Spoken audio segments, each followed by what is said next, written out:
All right. How you guys doing?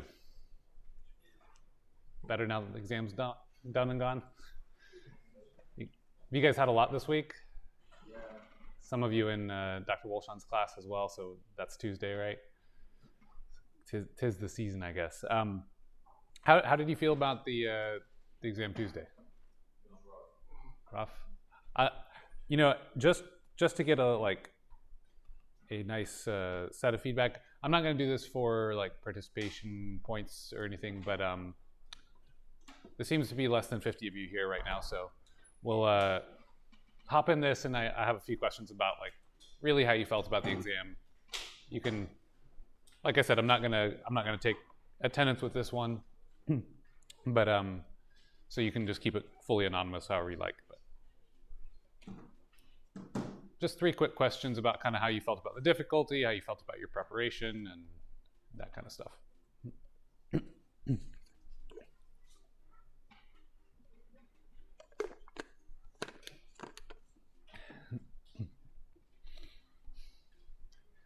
Any questions or concerns about it while we're thinking on it? Did you make number 2 specific in the iron? I actually have to remind myself. So I just gave an exam in the other class as well. The iron one. Yeah. Okay. So that one. Yeah.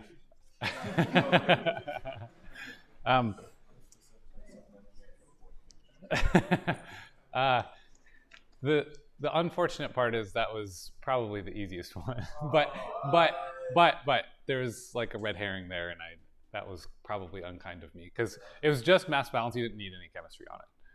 It was just the finding a rate constant given. It was like the half-life time, except it was a 20% time. It's like the time it takes to get to 20% instead of to half, like 50%. So. What's that? How is it different in each system? Like Oh yeah. Okay, so the following questions, yeah, that did get harder. So I was thinking about the first part of that. Okay, yeah. Sorry. Yeah, well, so I'll go through the full solutions. Maybe I'll kind of show it real briefly here, but we will take a class period to go through the whole exam solutions. And yeah, I think that was thinking back on like the fact that there was the follow-up questions did become a little harder, but you just needed the K that you found in part A to put it in. And so it's kind of like a mass balance in batch, and then in CSTR, and then the 2. Yeah. But we'll talk more about it. I usually, what I'll do is I'll grade the exams and then hand them back and go through them with you that day.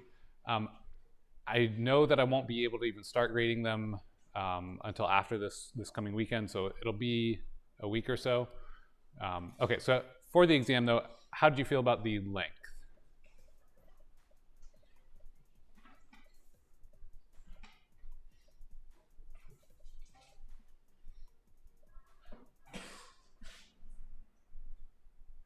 Okay.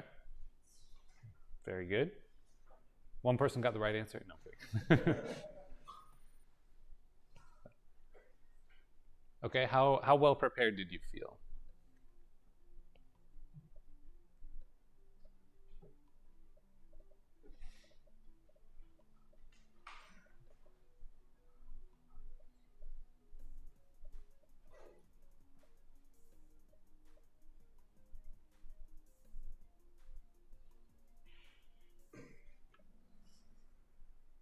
Okay, somebody aced it. Great.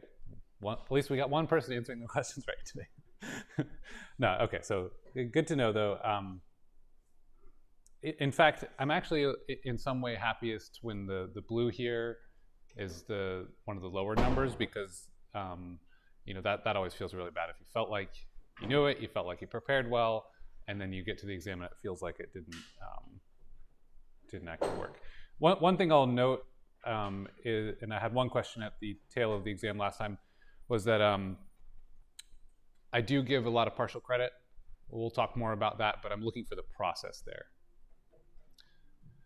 Okay, so how about the difficulty? Clearly number 2 was scary and challenging both. Hopefully you saw through the chemistry.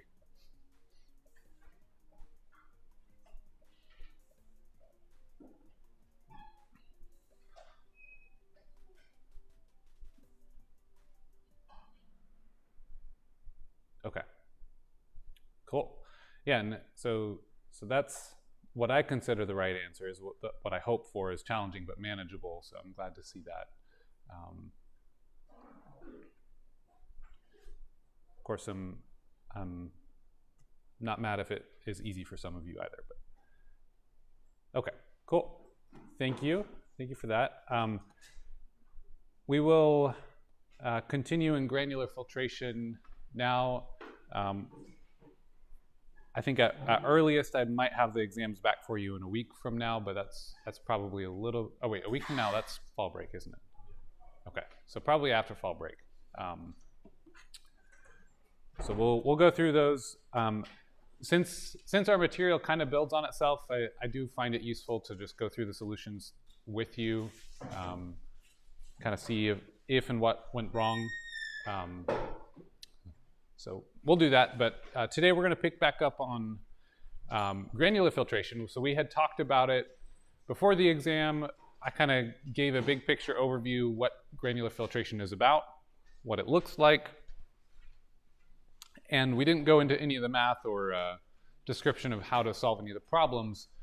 But one of the things we talked about is, okay, well, how long can a filter operate before we have to stop it and clean it? And how do we know how much water we're using to clean it and all of that? So we're going to just kind of wanted to remind you that's where we left off last time here. Talked about turbidity a bit, talked about if the pressure is increasing to the point where we can no longer get the flow out that we need. Eventually we have to stop filtration because the pressure might be too much for the granular media to handle and keep its structure properly. Okay, so then we have some sort of a total filtration time that's on the order of 1 day to several days, typically before we have to stop and backwash.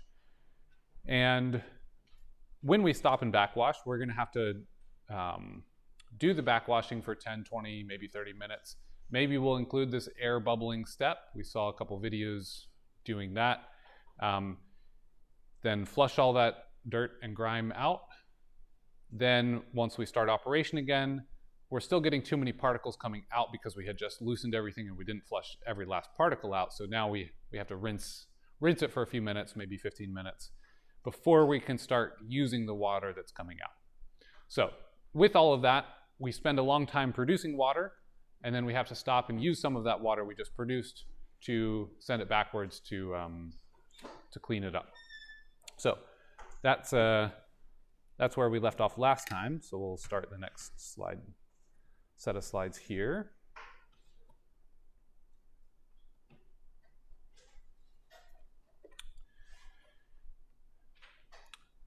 Okay, so we already talked about this. Basically, we're watching for some issue to arise during filtration, whether that's we kind of know after some amount of time, it's just time to clean.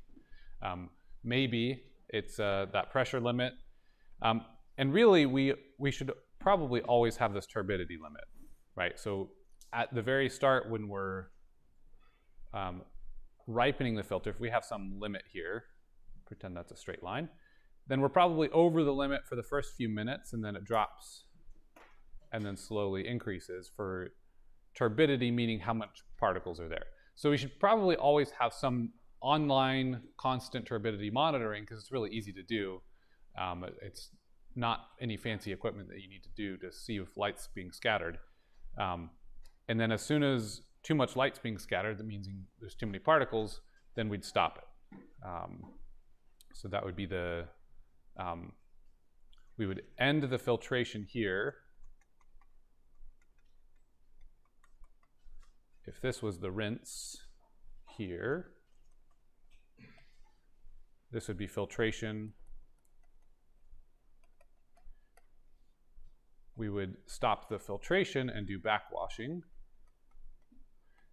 And then once we're done backwashing, we'll have some endpoint, and this we would call the cycle end. And we just start over again. Okay, so that's the full picture of the cycle for filtration. So let's do some calculations. How much water are we actually producing on a net scale rather than just like we'll have one value. We can say we're producing 10 gallons a minute while we're during filtration, but then we're going to have a little bit less than that if we account for all the backwash. So we're really looking to do a net calculation and compare that or adapt that given some current or some amount of water we can add and produce during the filtration step. So there's going to be the key distinction here is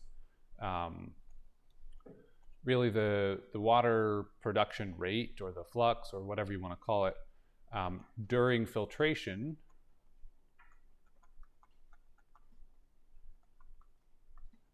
versus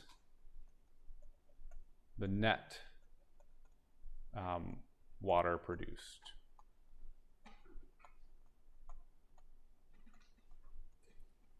Okay, so a couple of equations here and definitions, and I'm sorry, I just noticed the screen's a little low.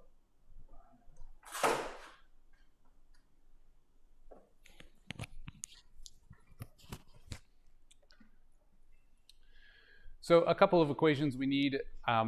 First would be a loading rate. During filtration, while we're actively making clean water, we are loading water onto us. We're going to call that the loading rate.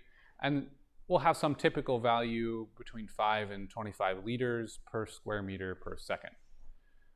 We could use other units. We could put that into cubic meters per square meter per second. We could do liters per hour, liters per square meter per hour. We could do gallons per minute per square foot. So a few typical values here. You'll often see us have a loading rate somewhere in this range. And we're going to call this loading rate VA, lowercase v with a subscript A. That's how our book describes it, so that's the term we'll use. And this is going to be the same thing as saying the production rate. This is what happens, this is what we're achieving or loading during filtration. When I say during filtration, I'm really meaning during the filtration phase of our cycle. So while we're rinsing, we are also filtering, but we're not counting that necessarily as water we're producing that's clean because we have to send that stuff to waste. All right, so then we have an equation, or we'll look at an equation in a moment, but the simplest way to look at it would be the volume of water going through some area of the filter per time. So in a sense, this is just a very simple, straightforward, the volume going through some area.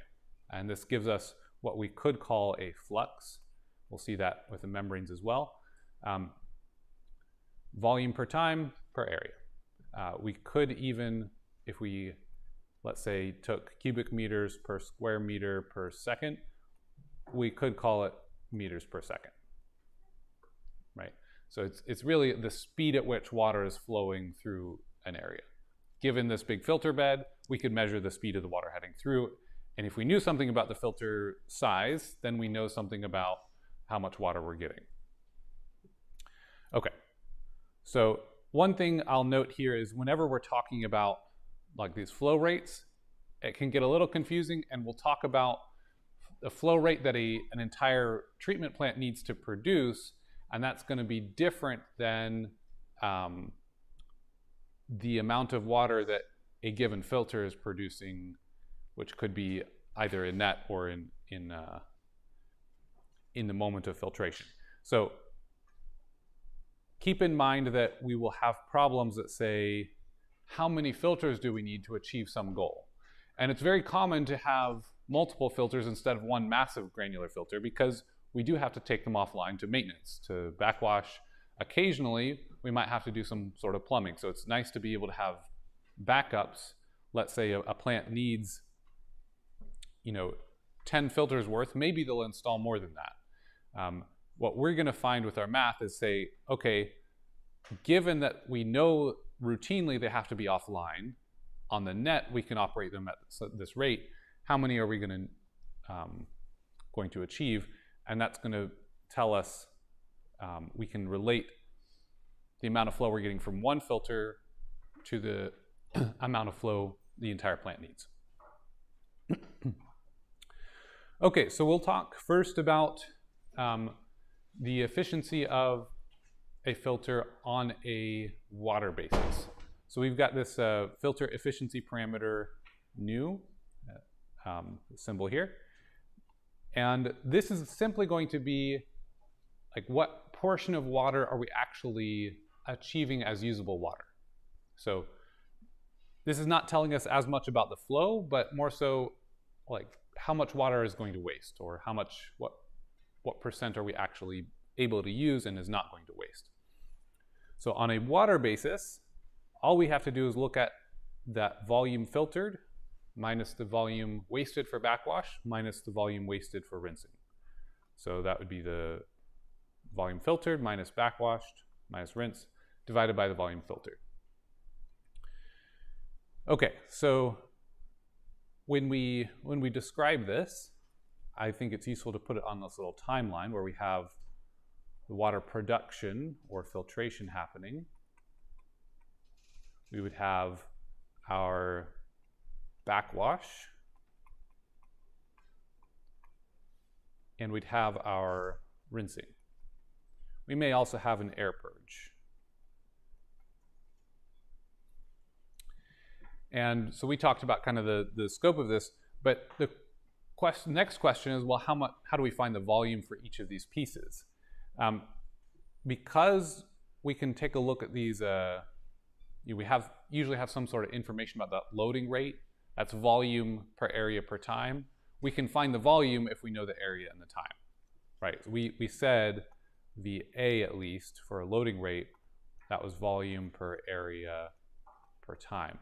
So if we need to find the volume, it should make sense that the volume is going to be equal to this, whatever loading rate we have, times the area of that filter, times the time for a particular process. So we could have the time for filtration. That would give us the amount of volume filtered, right? So these are all written here. So the volume filtered we can find with the area of the filter times that loading rate times the time of filtration. So we can write that up here.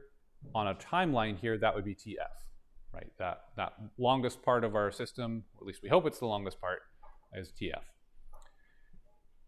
For our rinse, same deal. Whenever we are rinsing, VA is used for rinsing and for the filtration.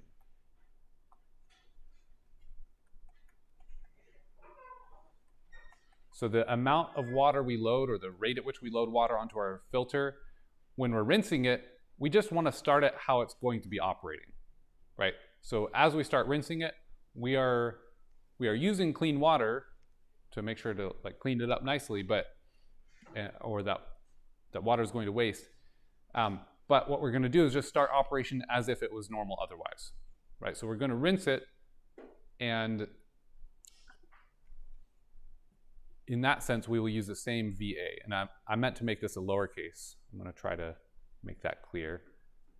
So lowercase VA, that's our loading rate. There's a lot of V's here for the volumes. We may also have a different loading rate for the backwash. So sometimes to save a little bit of time and to add a little more energy, we might backwash perhaps twice as rapid as our normal filtration. And if we do that, then we need to account for that slightly differently. We're still going to have some time for the backwash. We have a time for the air purge as well. So in that case, for the backwash, we might have a VB. That's going to be our rate at which we're loading for backwash. If you're not given any information about a backwashing loading rate, then we can just assume it's going to be equal to the loading rate. But typically, that'll be 1 to 2 times VA.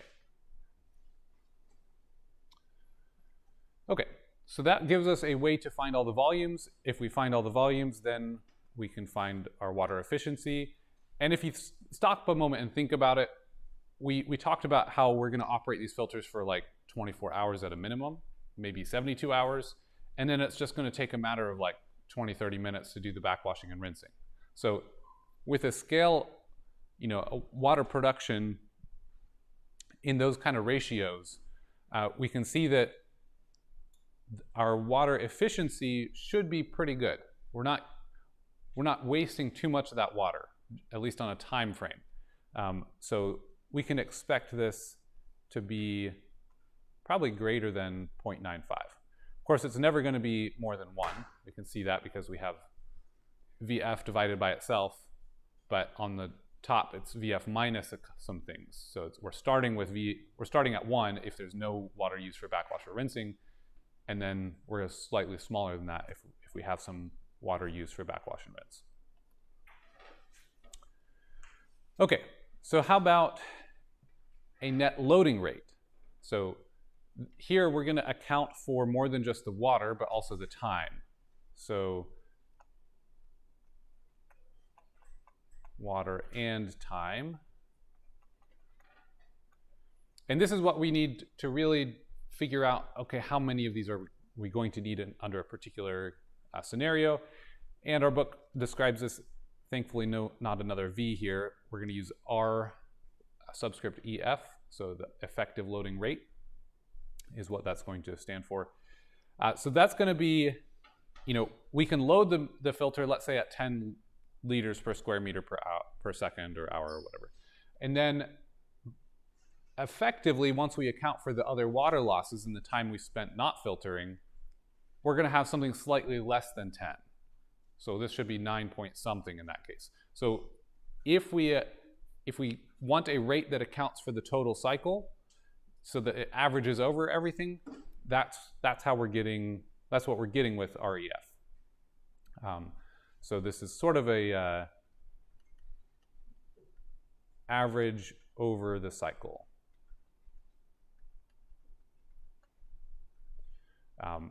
And that's going to be very convenient, and the tool that we can use to say, oh, okay, well now, given that effectively here's our loading rate that we can use, now we can calculate the number of filters we need in our plant. So it's going to be pretty straightforward, and the way we can derive this is to say, well, how much volume per area are we getting during filtration minus the backwash minus the rinse, and then divide all of that by the time of each of those components, or really the total cycle time. So if we take from the entire system, we could say we have some total cycle time. And that's just simply going to be each of those components added together.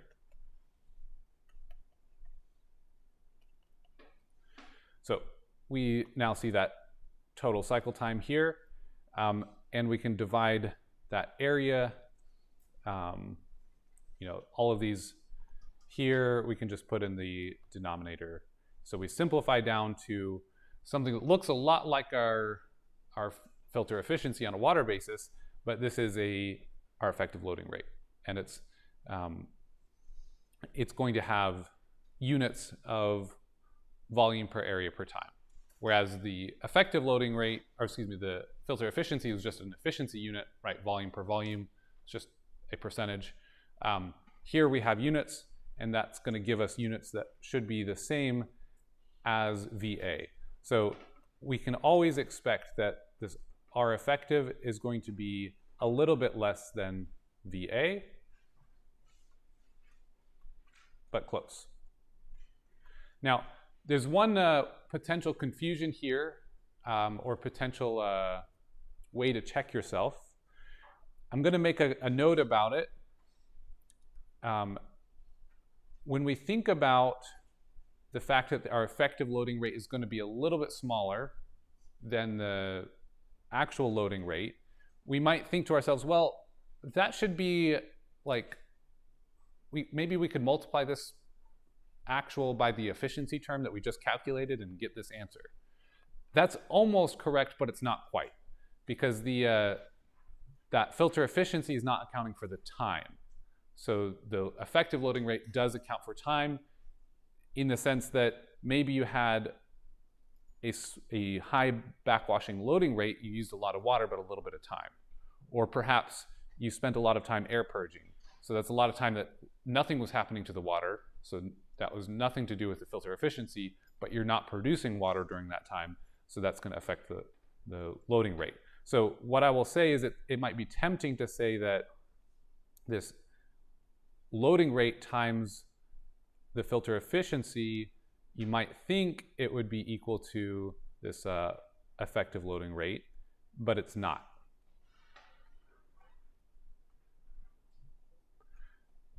It might be something you could do to check to see if you're in the ballpark, because it's not going to be super far, but don't make that confusion, or don't try to solve problems in that manner, because we don't really need to, and there are differences there because of the time it takes. So if you had some weird scenario where, you know, maybe you're doing a pool filtration unit or something that just really did not spend a typical amount of time, maybe it took you hours to backwash it or something, or, you know, just something like that could really throw off this this relationship that is almost there. But in general, what you'll see is you know, that R effective, if your loading rate was 10, maybe R effective would be like 9.5 or something. You know, so it should be pretty close. Okay, so that's basically what you need to do some problems. So let's take a look at this one. It's an example from our book. It says we have a conventional water treatment plant. It's treating 2.4 cubic meters per second of river water. The filters of the plant are 8 by 8 meter surface area, and they operate on the following schedule. The filter is cleaned once in each 24-hour period.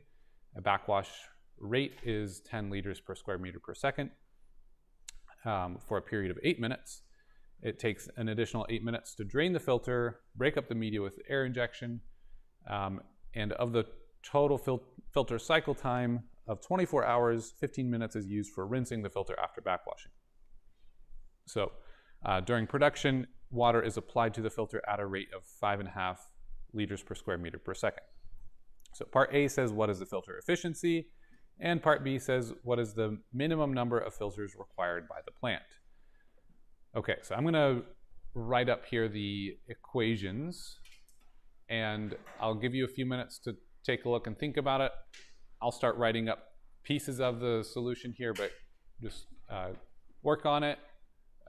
As usual, you know, you're welcome to ask questions or talk to each other, but whatever is useful for you to be engaging with the problem is what I like.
All right, so I've finished out the first part of this.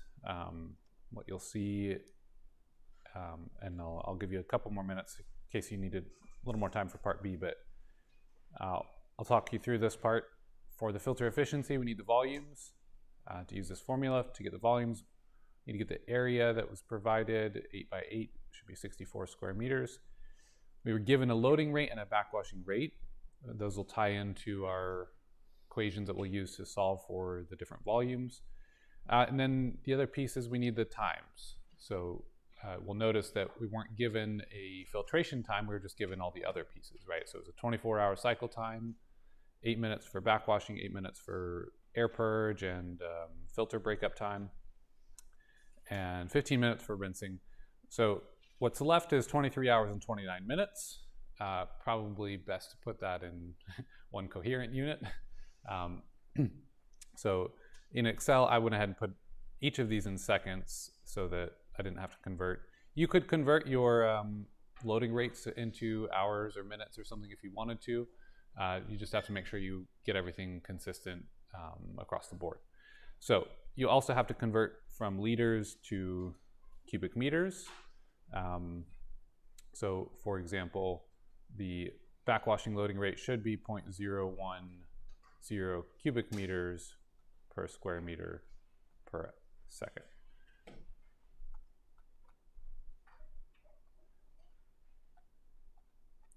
So once you do all that, you should be able to get these volume values that I put over here.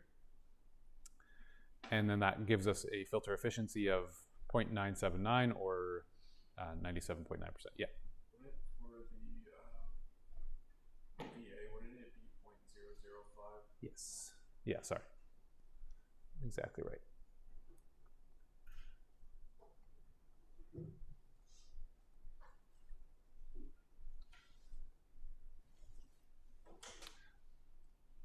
Any other questions or issues here? Is that 29,000? Yeah, 29,700 cubic meters.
All right.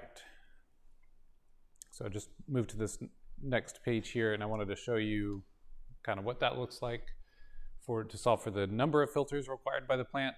Well, we have a lot of the information solved already if we did part A, finding the volumes filtered and things like that. So our effective should just be the volume filtered minus the volume backwashed minus the volume rinsed over the area of the filter times the total cycle time.